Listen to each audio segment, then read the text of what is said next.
Namaste, I'm Dr. Shweta Chaudhary, Assistant Professor at Mewar University. So, in this, we will learn about ethics and fair treatment at work under human resource management. So, first of now, I would like to tell you that why ethics is important at workplace. Basically, what exactly ethics do? Ethics in workplace basically encompasses like model principle and standard guide actions and decision. It even ensures that whether behavior is aligned with societal norms and organizational values, and even it promote integrity as well as accountability.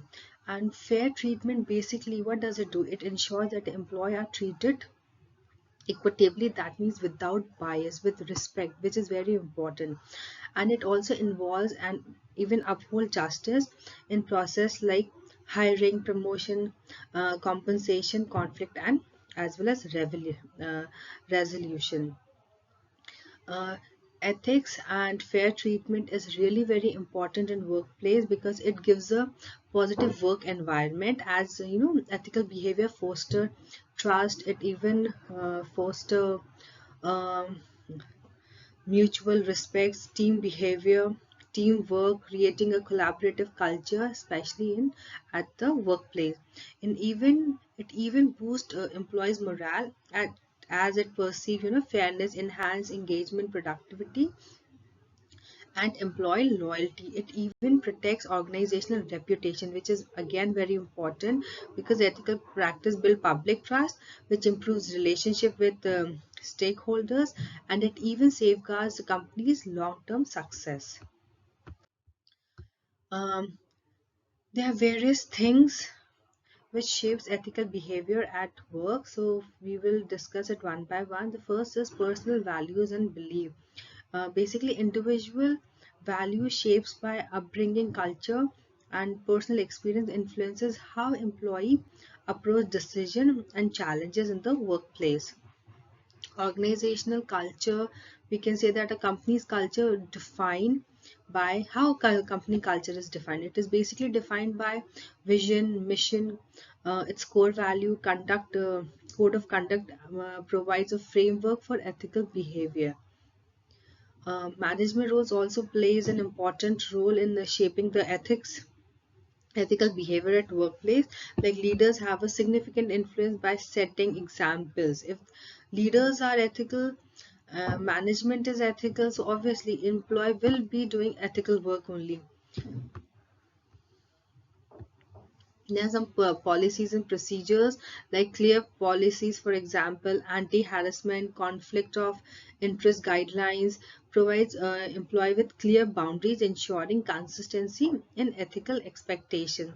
Even legal and regulatory framework also plays an important role in shaping the ethical behavior at workplace because it complies with local and international law. We can take, for example, anti discrimination, work safety. It even ensures ethical practices and it protects employee from exploitation.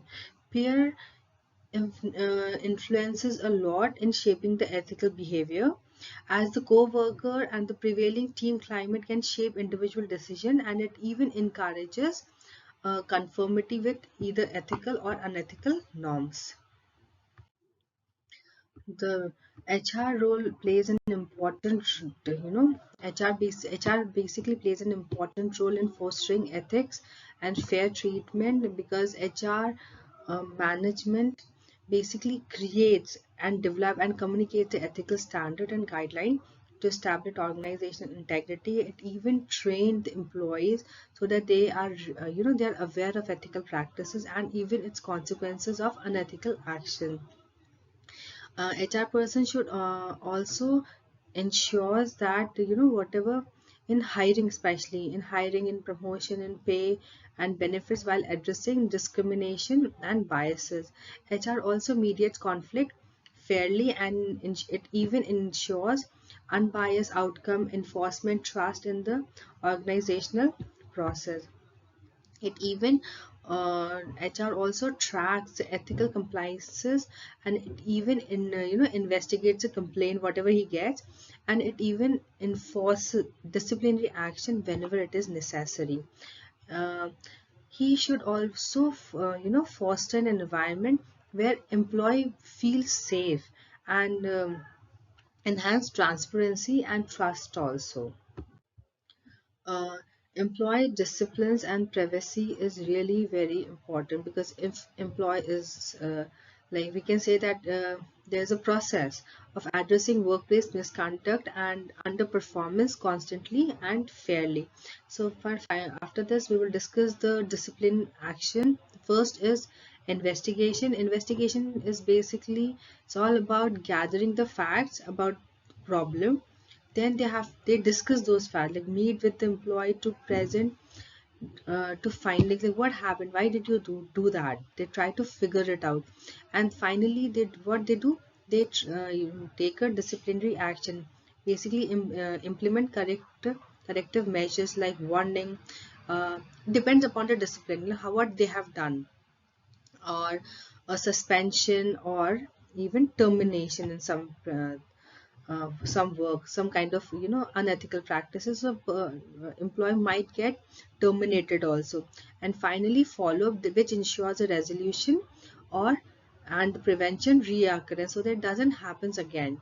There are some objective of discipline, which we can say the correct behavior and to maintain workplace order and even to reinforce organizational standards.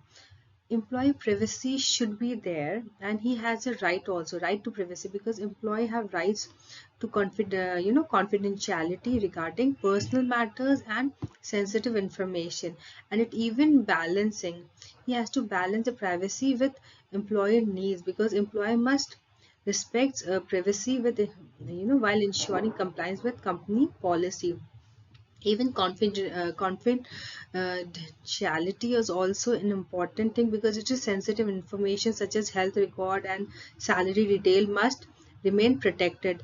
And limits of privacy, we can say that employees behavior impacting the workplace, like misconduct, if is like harassment is there, may override privacy.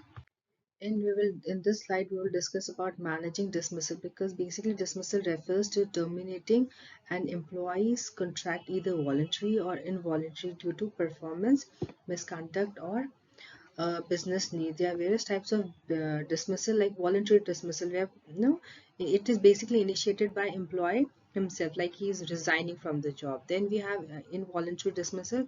It is initiated by the employer due to performance issues, policies, and violation and restriction. Then sometimes it is constructive dismissal also, like indirect terminal caused by intolerance working condition. There are various steps for managing dismissal. So first of all, it is documenting reasons, like maintaining the records of performance or misconduct issue. Then providing warning after, like if they found okay fine, you have done something like that, we might dismiss you. So first of all, they give a warning, like offer an opportunity for improving uh, through formal feedback. Then the compliance with the law, as follow labor law or including notice period and servants required. After that, the exit interviews, like they gather feedback to improve organizational process. They even severance pay, which means provide professional support to ease the transition where applicable. There are various types of ethical issues in employees dismissal. We will discuss it one by one. The first is fairness and transparency, which is really very needed, because dismissal is not a small thing, it's a very big thing. If you are just dismissing the employee, and obviously if any organization dismiss any employee, so it is very difficult for that particular employee to get a job outside. So it ensures that dismissal are well documented and based on valid reason. It should not be on personal reason, it should be on valid reason. And non-discriminatory practices should be there, like avoid decision influencing by race, gender, age, or other protected characteristics. It even have employee also have the right to appeal, like why he is being dismissed. So allow employee to context termination decision to ensure fairness. And cultural sensitivity, because it acknowledges cultural difference in workplace behavior and dismissal perception. Finally, I would like to conclude that ethics and fairness treatment are vital for fostering trust, collaboration, and employee satisfaction. And HR plays a critical role in, creating policy, resolving conflicts, and maintaining ethical standards. And finally, organizations that uphold ethics and fairness not only create a positive work culture but also strengthen their reputation and long-term success. Thank you.